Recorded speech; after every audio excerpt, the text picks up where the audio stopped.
అడ్డం పెట్టుకొని వైసీపీ నేతలు చేసిన భూదందాలు ఒక్కొక్కటిగా బయటపడుతున్నాయి. నంద్యాల ఆటోనగర్లో భూ కుంభకోణం జరిగిందన్న ఆరోపణలు వినిపిస్తున్నాయి. ఉమ్మడి ఏపీలో టీడీపీ ప్రభుత్వం కార్మికులు పేదలకు ఇచ్చిన స్థలాలను వైసీపీ నేతలు గుంజుకొని అమ్మేసుకొని సొమ్ము చేసుకున్నారన్న అభియోగాలున్నాయి. ఇప్పుడు ఈ వ్యవహారంపై విచారణ జరిపించాలన్న డిమాండ్ వస్తోంది. దీంతో వైసీపీ నేతల్లో వణుకు మొదలైంది.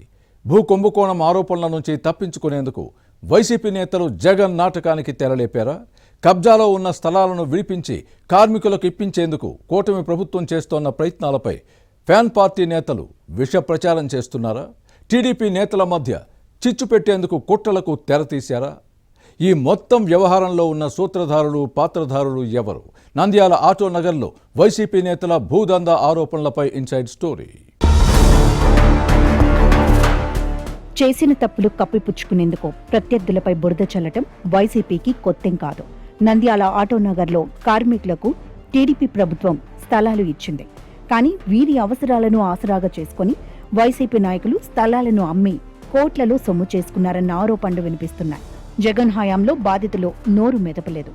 కానీ కూటమి ప్రభుత్వంలో కొందరు కార్మికులు వైసీపీ నాయకుల భూ కుంభకోణంపై నంద్యాల టీడీపీ మాజీ ఎమ్మెల్యే భూమా బ్రహ్మానందరెడ్డి దృష్టికి తీసుకెళ్లారు. దీంతో ఈ నేత పోరాటానికి దిగారు. భూ కుంభకోణంపై విచారణ జరిపి చర్యలు తీసుకోవాలని జిల్లా కలెక్టర్తో ఎస్పీకి ఫిర్యాదు చేశారు బ్రహ్మానందరెడ్డి. దీంతో వైసీపీ నేతల గుండెల్లో రైళ్లు పరుగులు తీస్తున్నాయి. దర్యాప్తు జరిపితే తమ బండారం బయటపడుతుందని భయపడుతున్నారు. జైలుకు వెళితే చిప్పకూడు తినక తప్పదేమోనన్న టెన్షన్లో ఉన్నారు. నంద్యాల ఆటోనగర్ భూదందాపై సిఐడి విచారణ జరిపించాలన్న మంత్రి ఎన్ఎండి ఫరూక్ ఆలోచిస్తున్నారని వినిపిస్తోంది. మరోవైపు ఆటోనగర్లో మౌలిక సదుపాయాల కల్పనకు ప్రభుత్వం 20 కోట్లు మంజూరు చేసింది. ఇవన్నీ వైసీపీ నేతలకు మింగుడు పడని అంశాలుగా మారాయి. దీంతో టీడీపీ నేతలపై బురద జల్లే ప్రయత్నం చేస్తున్నారు.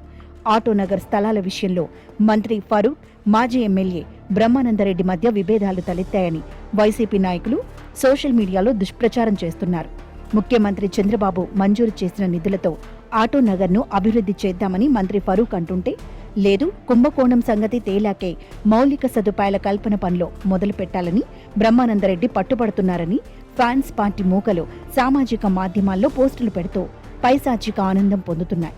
అయితే ఆటోనగర్ అభివృద్ధిపై తమ నేతల మధ్య ఎలాంటి విభేదాలు లేవని, ఇదంతా వైసీపీ కుట్రేనని మంత్రి ఫరూక్, మాజీ ఎమ్మెల్యే భూమా బ్రహ్మానందరెడ్డి అనుచరుల మాట. నంద్యాలలో వైఎస్ఆర్ విగ్రహం ధ్వంసం ఘటన నుంచి ప్రజల దృష్టిని మరల్చేందుకే వైసీపీ పేటీఎం బ్యాచ్ ఇలాంటి ప్రచారం చేస్తోందని టీడీపీ ఆగ్రహం వ్యక్తం చేసింది. 1999లో ఫరూక్ ఉమ్మడి ఏపీ మున్సిపల్ మంత్రిగా ఉన్నప్పుడు ఐటీసీ నుంచి 40 ఎకరాల భూమిని లీజుకు తీసుకుని ఆటోనగర్ను అభివృద్ధి చేశారు.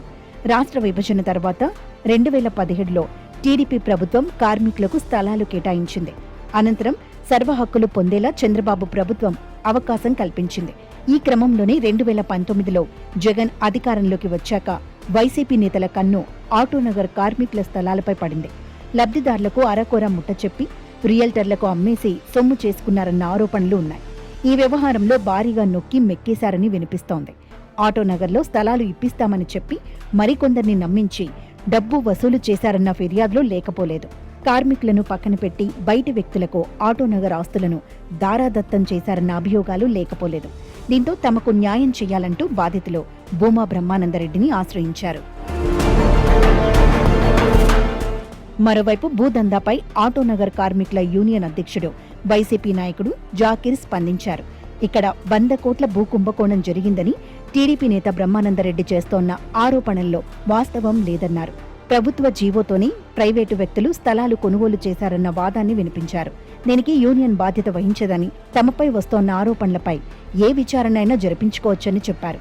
మొత్తం మీద వైసీపీలో ప్రకంపనలు సృష్టిస్తోన్న నంద్యాల ఆటోనగర్ భూ కుంభకోణం ఆరోపణల వ్యవహారం ఏ మలుపు తిరుగుతుందో చూడాలి.